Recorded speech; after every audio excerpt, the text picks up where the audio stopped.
Hello guys, good day. For today's video, gagawa tayo ngayon ng 2-tier mini cakes, strawberry filling, saka strawberry cake din ito guys. Yung ating cake dito is strawberry chiffon cake, filling with DLA strawberry, tsaka buttercream, yung ginamit ko dito. Yung ating cake ngayon ay mini cake, mini tall cake. Yung base ng ating cake is 7 by 5 at saka yung pangtaas naman natin is 5 by 5. Maliit lang talaga siya. So sa pag mag-tutor cake tayo talaga, kailangan natin ng dowel guys para pang support talaga natin siya. Kasi maglalagay pa tayo mamaya sa taas para talaga hindi siya magda-down o hindi siya magtutumba. Yung experience ko pala sa paggawa ng cake na to, first time ko talaga siya na gumamit ng chiffon base na 2-tier ang cake. Okay naman siya, kaya lang, dahil yung feeling ko is strawberry, medyo madulas, medyo malambot talaga.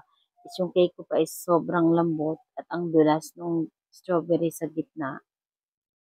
Kaya, medyo risky yung ginawa ko. Pero yung na-realize ko nung huli na nung patapos na ako kasi habang iniikot ko yung cake, habang patapos na ako, medyo doon ko na feel na magda-down yung cake.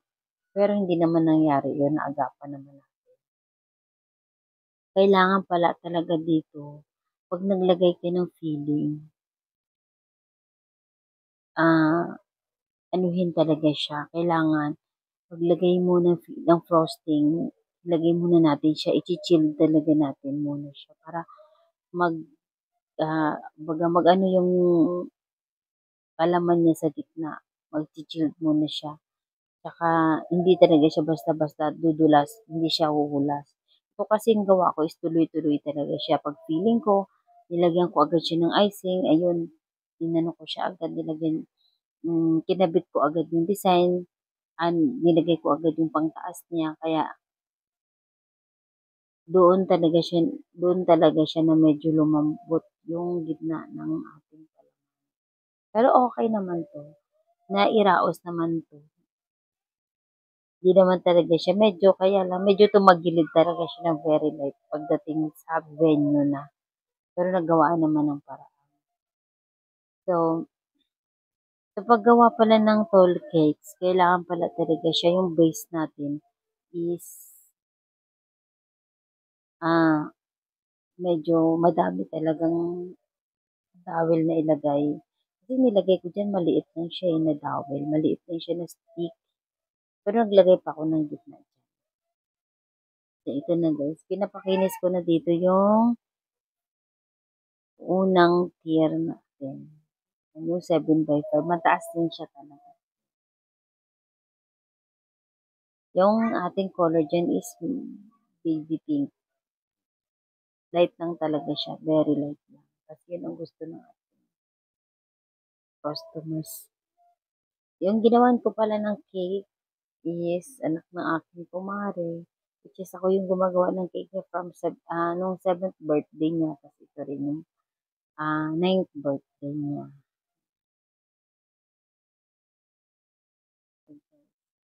Yung gamit ko pala dyan is ang DLA.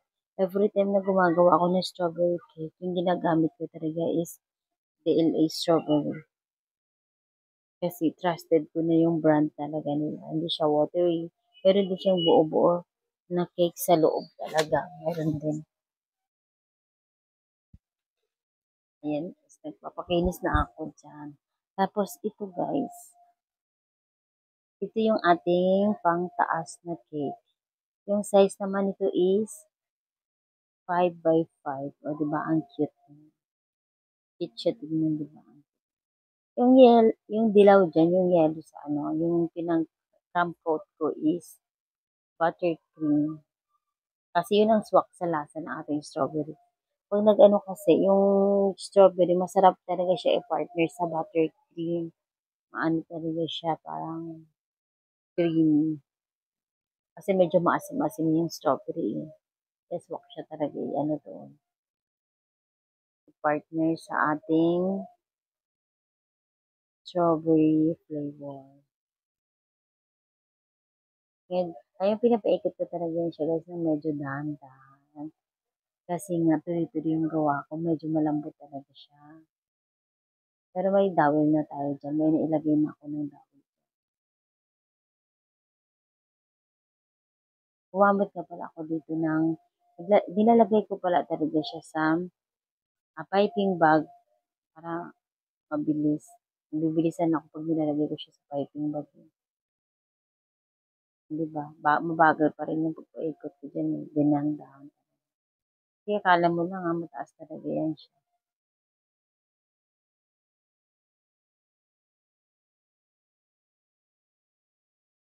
Itong cake na to guys is last September pa ito. Hindi ko lang talaga siya nagawaan ng time at hindi lang talaga siya na voice over agad kasi medyo busy talaga. Medyo busy ang ating career. Malapit na tayo matapos dito. Ito yung pangalawang year na ating ginawa. So sa pagpakinis, medyo patient talaga. Kasi hindi ko siya pwedeng bilisan yung pagpapaikot kasi baka tumalsik yung ating cake. Kasi maliit lang talaga siya. Yun. Kaya medyo matagal-tagal ang ating pagpapaikot dito. Di ba medyo messy ang ating hand? Ganun talaga guys, pag gumawa ka ng icing, medyo messy talaga yung ating hand dyan. Hindi naman ibig sabihin madumi na. Ganun pag gumagawa ka ng icing. Pag nag-gloves naman ako, sobrang dulas. Dulas kasi siya pag nag-gloves ako. Kaya mas prefer ko tinanggal ko na lang yung gloves na ganyan. Ayan guys, medyo malapit na tayo matapos. Patient lang talaga sa pagpapaikot ng ating cake. So ngayon guys, ipapatong na natin ang ating, ito na siya. Papatong ko na siya. Pinatong na natin yun. Ayan. Pinakinis pa natin guys. Medyo mahirap na pala magpakinis. Pag naipatong mo na yung taas na cake. Ayan ang itsura niya guys. Mataas lang siya. Wala pang design. Simple lang yung ating design dyan. Wala masyadong i-cover. Wala masyadong ilalagay dyan. Kaya medyo ano talaga siya. Medyo kailangan kinisan natin kasi hindi natin siya itatago or something. Kasi ang ating design is very plain lang. Ito lang guys ang ating design. Charan! Ayan, simple lang, aesthetic design lang. Ang ganda, di ba? Thank you nga pala sa aking kumarin nag-order. Shout out. Tamara.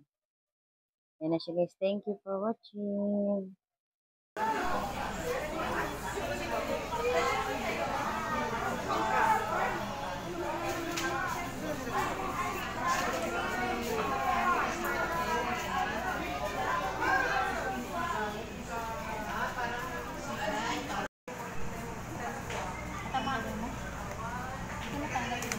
Diyan na lang.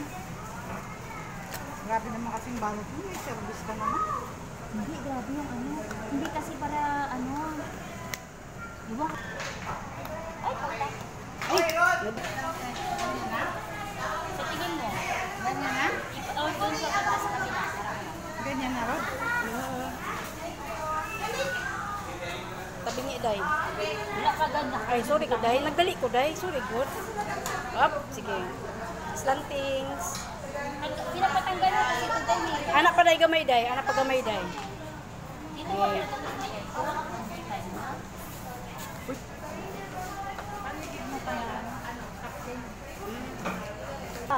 Pag nag-deliver ka sa mga Jollibee, ganunin mo yan.